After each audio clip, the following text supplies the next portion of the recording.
Hello everyone, and welcome back. This week we are going to be covering chapter 4, and let's get started. So, let's discuss methods for generating speech topics. Now, there are going to be various methods that you will use throughout the semester to generate your speech topics. But these are just a few that I wanted to briefly go over. One of them was personal inventory. And what personal inventory essentially is when you basically look at experiences in your own life and kind of pull from that. So let's say you were doing a speech to inform. If it were myself, then I would do maybe a speech to inform on how to play soccer, because as a child, I played soccer really often.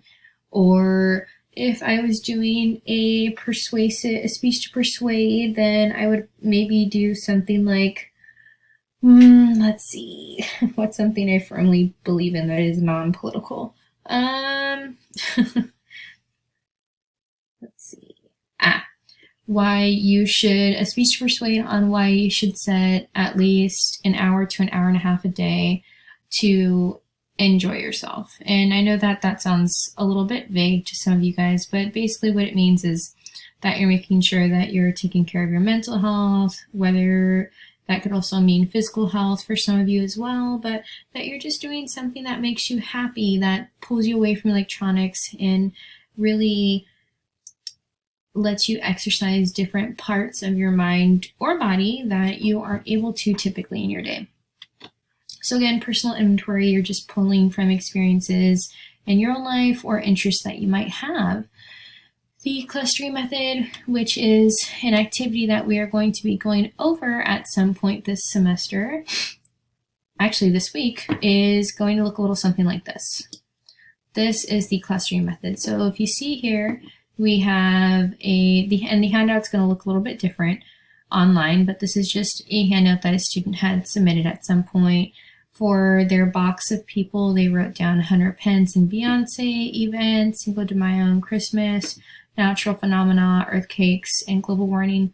Now again, you use the clustering method if you feel like you're maybe an individual that tends to find it a little bit difficult to come up with speech topics, and that's perfectly fine. Usually what I recommend students do is, if they are having a difficult time, to fill in these boxes with maybe the first ideas that pop into your brain. And again, as the semester progresses, you'll want to think more about the type of speech that it is, and if so, for example, if it's a speech of ceremony or a speech persuade, then maybe if it was a speech persuade, you wouldn't do something like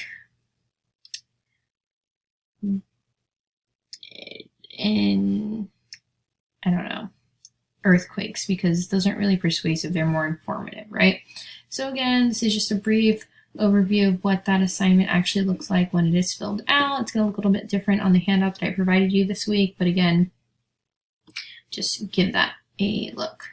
Next, we have the last one, which is media prompts. What media prompts are is that you simply look over things online or maybe in a newspaper, just various different places for what's going on at the moment in the media, whether that be BuzzFeed, and figuring out which muffin that you select and how that interprets your personality. So again, that one's just a little silly, but just kind of give you an idea. Media prompts, you just scan stories that are happening, or you find something in the news that interests you, and it doesn't have to be like a CNN or a Fox sort of thing. It can really be anything. But again, you're just kind of going through there. What most students usually tend to do if they are struggling is literally type in speeches to inform in their search bars on their web browsers, and then they see 100 different topics for speeches to inform, and they kind of select something from there. Obviously, it's your right to do that if you'd like. I highly recommend that you try to come up with something original, just because if you pick something that's going to be more geared towards who you are and your personality, it's going to show in your speech, and I promise you will do a better job with something like that. And if you need help with that, as always, feel free to reach out. I'm more than happy to help you guys out with that. Now, there are going to be some things that you want to make sure that you're aware of and thinking about when you are selecting your speech topics. So here's some questions you need to ask yourself when you are selecting your speech topic. One, does the topic fit the assignment? So as I mentioned, if it's a speech to inform, if it's a speech to persuade, you're probably not going to be talking about earthquakes. Next, can I cover the topic in the time allotted? Now, when you think about time, again, you want to make sure that you're revisiting the assignment details on the handout that's provided to you at the time. And you can also find this in the syllabus as well. But if it's too trivial, then you might you may not want to discuss it because you just simply might not have enough time to go over, or it might be too much time to go over everything that you need to. And if it's something that's a little too much to bite off, you're going to go over time, and that can also negatively impact your grade as well. So you got to be mindful of that. And if it's something you're really passionate about and you're just dying to share, perfectly fine. I would just pick out the most important pieces and then share those. Next, is the topic relevant to my audience? Now, again, I always recommend that students pick topics that are of personal interest to them, but you also have to be mindful of your peers in the class as well. So, for example, if we were doing the speech to inform, at some point last semester, I had a student that asked if she could do a speech to inform on makeup. And, though I may be a makeup wearer myself, there are individuals in the class that may not have an interest in that. So what I told her is, what if you did your speech to inform on special effects makeup, right?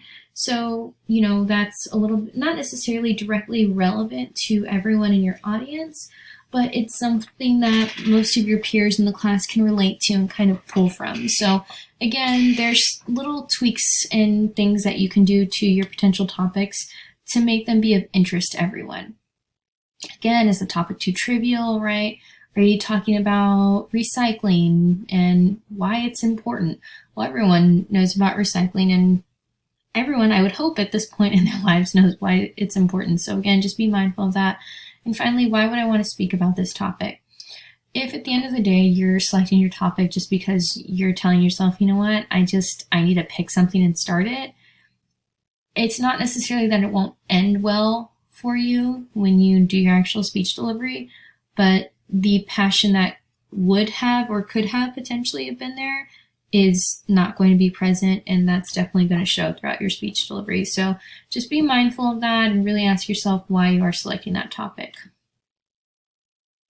Next, I wanted to briefly go over some databases available to you guys. Best resource I would definitely say is going to be the MJC Library database, and each of these different search bases this one and this one are going to be in the MJC Library database. If you don't know how to get there, I can certainly help you out with that if you guys want to stick around after class, or if you're not familiar with researching at all. It's actually very easy. It's a really helpful tool. The school already pays a lot of money to have access to all of those things. You might as well use them. So again, MJC Library database. You could also use Google Scholar if you're at home. Google Scholar can be effective as well, but it doesn't parse through the information as cleanly, I guess you could say, as the MJC Library database would. So just be mindful of that. Newspaper source. You can even use newspaper articles online, and that's perfectly fine. Next, I wanted to go over how to evaluate the credibility of information. So, and again, I put stopped here because I want to make sure that I am very thorough with this, is when you are picking your, and I can delete that message because it's going to bother me if it stays there. If you're looking at information and it doesn't provide a name of the individual who wrote it, it doesn't provide their qualifications, and you can't really get a date on when it was last revised or published, you probably don't want to pick or select that particular source. It's probably, it's probably not legitimate. It might show a little bit of bias that you're not aware of, and you just want to be really careful of that. You also need to be careful of sponsorship as well, right? Who's the sponsoring organization? Does the sponsoring organization have a reputation for each of those things? Is the sponsorship bias? Generally, I would advise you to go with .govs or .edu. The majority of those are going to be credible, and you should not have any issues with those. Another thing that you want to consider is recency, right? Recent information is going to be really critical. So for example, if you're doing a speech to inform on how to lead a healthy lifestyle, you're probably not going to be talking about the food pyramid from the 90s, right? To my understanding now it's called My Plate or the Food Plate, something like that. Again, if you want to use something older, that's fine for like a comparison, but you definitely don't want to use something old and bring it up with something that's relevant to society today. Again, unless it's a comparison sort of situation. Wikipedia. I'm telling you right now, if anyone uses Wikipedia, I might implode. Wikipedia is not credible. Literally anybody can go on there and edit the information at any time that they like. Do not use Wikipedia ever, ever, ever, ever. No. Finally, we have citing sources orally. So there are two reasons why it's important to integrate sources in your speeches. One, speakers have an ethical obligation to give credit to their sources. And two, the integration of sources into a speech enhances the credibility of the speaker. Now, when you are delivering your oral citations throughout the speeches, you might think to yourself, oh God, Professor Bogdio, why do I have to do this? But it's actually really important that you do that. It's basically the equivalent of either including or not including your actual sources in a paper per se. So you want to be mindful of that because one, it's not your work, it's not original work that you're sharing, and two, it makes you sound credible, it makes you sound competent, as we discussed last week, and you want to instill that trust in your audience members. Now I have some examples of some oral citations here for you, and we're going to be getting into those even deeper this week as well. So make sure that you're taking the time to really peer into these. Make sure that you're going into files on our Canvas shell as well and checking out the model speaking outline that I have posted on there. It does include oral citations in the speech as well. That way you guys can get a bit of a better idea of how that might look in your actual speeches to make them sound smooth. All right, so with that, I leave you here. If you guys need anything, feel free to reach out. If not, until next time, guys.